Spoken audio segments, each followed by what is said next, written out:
Assalamualaikum warahmatullahi wabarakatuh. Halo, selamat pagi semuanya.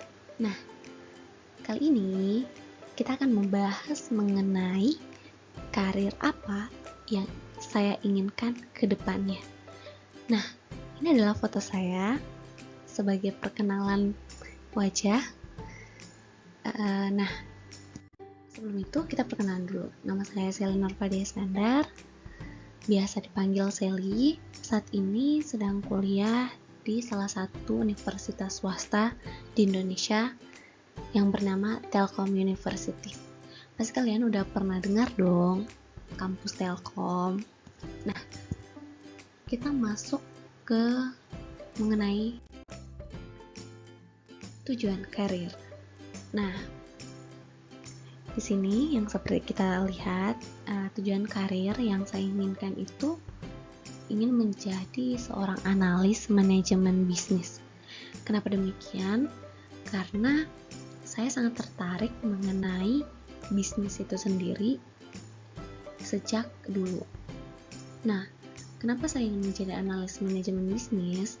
Karena tugas seorang analis itu menganalisis suatu perusahaan, dan profesi ini bertanggung jawab kepada suatu bagian atau divisi di dalam perusahaan tersebut. Nah, apa sih yang dikerjakan oleh seorang analis manajemen bisnis itu sendiri? Nah, yang dikerjakan oleh seorang analis manajemen bisnis itu adalah mengidentifikasi permasalahan dan menemukan solusi agar manajemen itu dapat beroperasi dengan lebih efisien dan efektif, serta dapat mengembangkan bisnis dalam perusahaan itu. Nah, apa sih persyaratan untuk menunjang karir seorang analis manajemen bisnis itu? Nah, menurut survei, persyaratan karirnya itu adalah pendidikan minimal S1. Kemudian mengetahui mengenai SQL, Oracle, dan Microsoft Office. Nah, kemudian kita harus mengetahui bidang teknologi. Karena kan secara kita tahu sekarang seluruh pekerjaan dan profesi itu mengandalkan IT. Kemudian mampu memecahkan suatu permasalahan yang ada di dalam perusahaan. Nah, tanpa semuanya berjalan dengan baik, kita harus memiliki komunikasi yang baik dengan orang agar apa yang kita inginkan, apa yang kita maksud itu dapat tersampaikan dengan baik kepada orang lain. Kemudian itu kita harus memiliki keterampilan manajemen dan analisis bisnis yang baik. Dengan apa? Dengan cara kita menempuh pendidikan, mempelajari suatu bisnis dan menganalisa serta bagaimana manajemen di dalam perusahaan. Dan tak lupa pula kita harus memiliki kreativitas yang tinggi. Karena apa? Di perusahaan kita harus memiliki inovasi yang baik daripada sebelumnya. Kemudian, apa sih modalitas yang saya miliki saat ini dalam menunjang karir seorang analis manajemen bisnis? Menurut saya pribadi, dari sekian persyaratan mungkin modalitas yang saya pegang saat ini adalah mampu berkomunikasi dan mampu bekerja sama dalam tim. Kemudian ini adalah merupakan ketertarikan dalam bidang ini, itu sudah sangat lama, jadi kayak ini tuh semangat banget menjadi seorang analis manajemen bisnis, apalagi yang berkaitan dengan bisnis, itu saya paling suka. Nah, kemudian pastinya itu adalah pendidikan yang saat ini saya tempuh itu memiliki sinkronisasi bidang ilmu.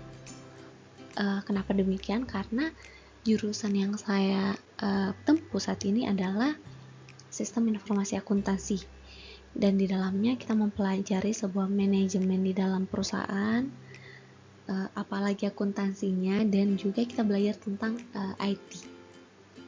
Jadi udah bisa lah untuk ilmu yang kita pegang ini dasar dari seorang analis manajemen bisnis. Kemudian, apa sih strategi dalam meraih tujuan karir seorang analis manajemen bisnis? Yaitu adalah pasti sesuai dengan persyaratan harus melanjutkan ke jenjang S1, entah itu bisnis atau akuntansi atau IT. Itu kan kita minimal harus menyelesaikan program studi di jenjang S1. Kemudian apa? Memiliki pengalaman kerja. Nah, kita harus memiliki pengalaman kerja supaya pada saat masuk di perusahaan kita tidak kaget mengenai, wah ternyata menjadi seorang analis seperti ini. Oh, manajemen bisnis itu seperti ini loh di dalam perusahaan. Jadi kita harus punya bekal minimal 1 tahun. Nah, kemudian apa? Untuk lolos masuk atau maksudnya mempunyai keahlian khusus, itu kita harus mengikuti sertifikasi mengenai analis bisnis. Karena apa? Banyak orang yang ingin mendaftar menjadi seorang analis misalnya, tetapi tidak memiliki sebuah pegangan yang khusus di bidang itu. Salah satunya yang menunjang untuk perusahaan dapat menilai adalah dengan cara kita mengikuti sertifikasi dan mendapatkan sertifikasi agar perusahaan dapat memberikan nilai lebih, effort lebih kepada kitanya. Kemudian apa? Melatih kemampuan dalam menganalisa bisnis. Nah, seiring saya menempuh pendidikan, saya harus melatih kemampuan dalam menganalisa bisnis lebih dalam lagi, lebih jauh lagi. Kemudian melatih kemampuan dalam bidang IT pastinya, dan meningkatkan kreativitas dalam berbisnis, apalagi sekarang kita berada di era industrial 4.0 dan kita akan memasuki era 5.0. Nah, tokoh yang sangat menginspirasi saya dalam berbisnis itu adalah sosok Chairul Tanjung. Kenapa beliau? Karena beliau merupakan tokoh yang sangat sukses dalam dunia bisnis di Indonesia dan merupakan orang terkaya dengan posisi sekitar 937 dari 1000 orang terkaya di dunia.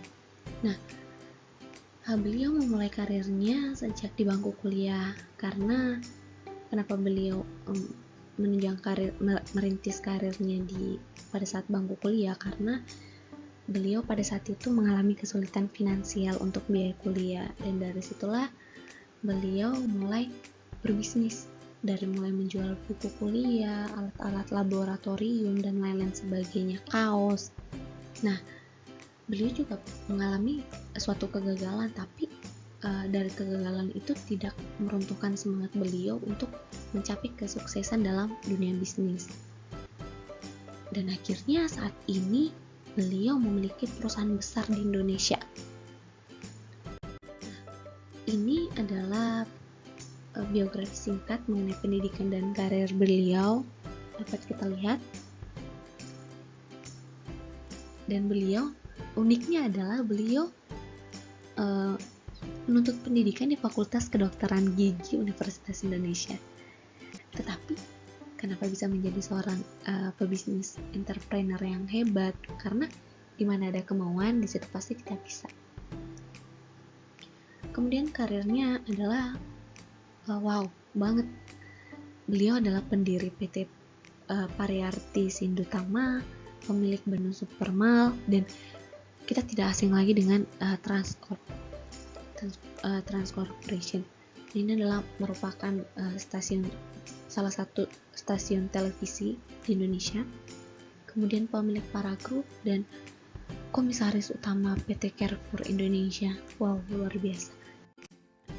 Nah, apa sih penghargaan yang beliau raih selama menjadi entrepreneur? Itu adalah, nah ini nih, beliau merupakan urutan 937 dari 1000 orang terkaya di dunia versi majalah Forbes.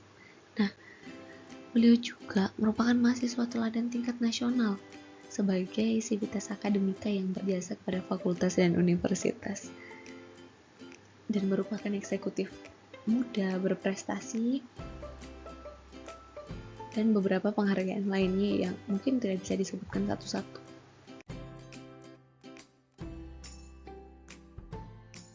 Kalimat yang saya sukai dari sosok beliau adalah hanya butuh satu kesuksesan untuk menutupi 1000 kegagalan.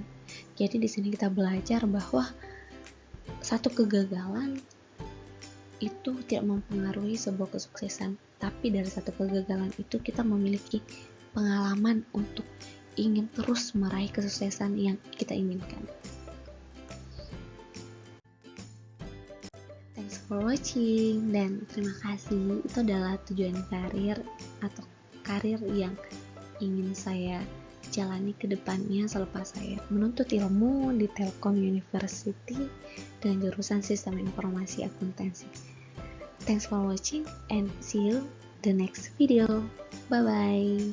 Assalamualaikum warahmatullahi wabarakatuh.